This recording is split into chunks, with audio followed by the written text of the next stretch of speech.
Il s'agit de choses extrêmement graves et des circonstances graves qui m'amènent à m'adresser directement au président de la République. Légitime parce que c'est lui qui a été élu par le peuple. Et c'est sous son mandat que tout le monde vit actuellement. Monsieur le Président, cher grand frère, il faut arrêter un certain nombre de choses qui ont cours en ce moment, parmi lesquelles l'intimidation, les trafics d'influence et les menaces perpétuelles de la moindre opinion contraire à ceux qui se sont constitués en lobby pour prendre le pouvoir politique. C'est leur droit de prendre le pouvoir après toi. Je parle à mon grand frère, c'est pour ça que je te tutoie. C'est leur droit de s'organiser en bande. C'est leur droit même d'acheter des armes, de voler énormément d'argent pour cela. Mais c'est notre droit de parler, parce qu'il s'agit du Cameroun, parce qu'il s'agit de notre pays. Nous avons voix au chapitre. Martinez Zogo a donné sa vie. Nous donnerons les nôtres pour l'Est, pour le Cameroun et pour les hommes de bien, tous les hommes de bien que Dieu a fait naître dans ce triangle. Oui, j'étais convoqué à la région, première région de gendarmerie. Pour quelle histoire? Voyez-vous, il faut que nous partions des bases. Au Cameroun, une affaire d'escroquerie, quand elle date de 3 ans, elle est nulle. Elle tombe dans le forclos. On ne peut plus la juger. La loi dit qu'elle n'existe plus. Après 3 ans, elle n'existe plus, une telle histoire. Et le moindre magistrat au Cameroun le sait. Le plus petit magistrat, même médiocre, le sait parce que c'est écrit dans la loi et dans le code pénal au Cameroun. Eh bien, l'affaire qui m'amène au CED est une affaire supposée. J'aurais fait des affaires avec un certain Ibrahim ou Aladji ou Sali ou Bouba, je ne sais même pas quoi, à qui j'aurais pris 13 millions de francs. J'aurais fait des marchés avec lui et je ne lui aurais pas donné sa part. En 2016-2017, c'est-à-dire il y a 7 ans aujourd'hui, c'est-à-dire 3 ans de clos, plus 3 ans de clos, plus 1 an de clos. C'est-à-dire qu'il y a 6 ans de cela que cette affaire n'existe plus, normalement d'après le code pénal. Je réponds à votre question, la question qui brûle les lèvres de tout le monde. Est-ce que M. Tuile est homme intègre, homme juste, homme intolérant quand il s'agit de l'État du Cameroun, peut escroquer quelqu'un?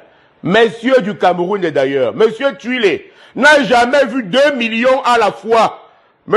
Tuile n'a pas reçu les bulletins de ses enfants en fin d'année parce qu'il n'a pas payé leurs études, le dernier trimestre en tout cas. M. Tuile vit très pauvrement depuis que M. Mokoulou Vondor a fait interdire ma société, la Tribune de l'Est, à vie. M. Mokoulou Vondor, c'est le neveu de Paul Biya. Depuis que M. Mokoulou Vondor a fait interdire ma profession, mon métier, le seul que j'ai appris, à vie, il a décidé que je ne serai plus journaliste, à vie, parce que j'ai dit la vérité sur la CNPS. Au terme de ça, j'ai eu 20 procès, 20, avec 2 ans de condamnation et 5 ans de sursis et plusieurs amendes, plusieurs millions. Voilà l'abus, Monsieur le Président de la République.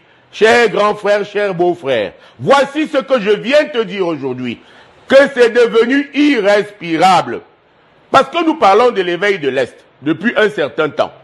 Parce que nous nous adressons directement à toi pour dire que l'Est est une blé béante, qu'il faut s'occuper de l'Est. Que nous nous occupons des élites de l'Est. Parce que nous disons, cher grand frère, que tu n'étais pas occupé de l'Est comme tu devais le faire. Nous t'avons élu à 100%. À toutes les échéances électorales, depuis 42 ans.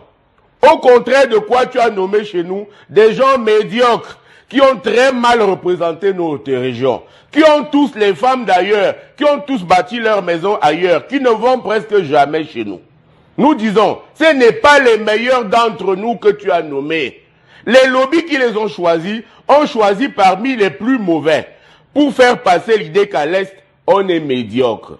Nous avons donc décidé, cher grand frère, de commencer l'inventaire, non par toi, mais par ceux que tu as nommés. Parce qu'ils ont quand même quelques positions de pouvoir, qu'ils pouvaient faire prévaloir pour changer le quotidien endeuillé d'une région pillée, volée, humiliée depuis 42 ans.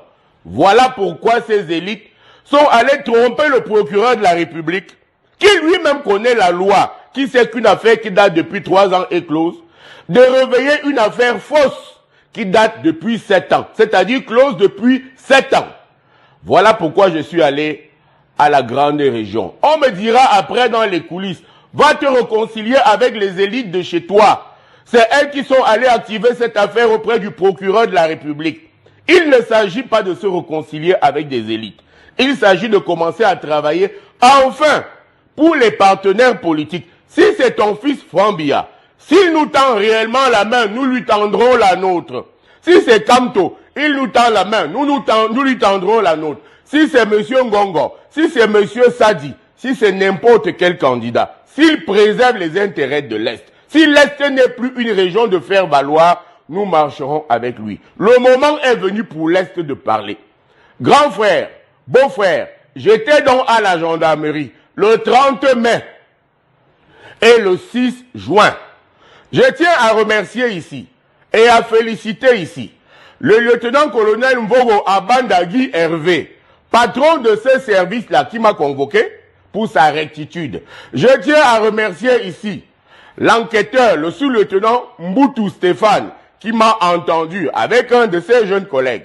Et tout le personnel là-bas, surpris par la stupidité de cette affaire, qui s'en est lavé les mains et qui m'a dit, on va vous rappeler, elle est très embarrassante, une affaire qui ne doit plus exister. Et de poser la question au monsieur qui est venu se prévaloir de demander les 13 millions. Pourquoi tu n'as pas demandé 13 millions depuis 7 ans? Et le monsieur embarrassé de dire qu'il aille se réconcilier avec les gens. Pourquoi il croit qu'il peut parler aux gens comme il vient de me parler maintenant? Voilà, grand frère, de quoi il s'agit. De complot, de stupidité, d'imbécilité et de complot contre toi. L'économie n'a pas marché sous toi. Protège la démocratie. Protège ta sortie. Remanie ce gouvernement. Remanier n'est pas un sport. Remanier n'est pas une épreuve. Il faut changer cette équipe. Elle est mauvaise. Elle est surtout occupée à te remplacer.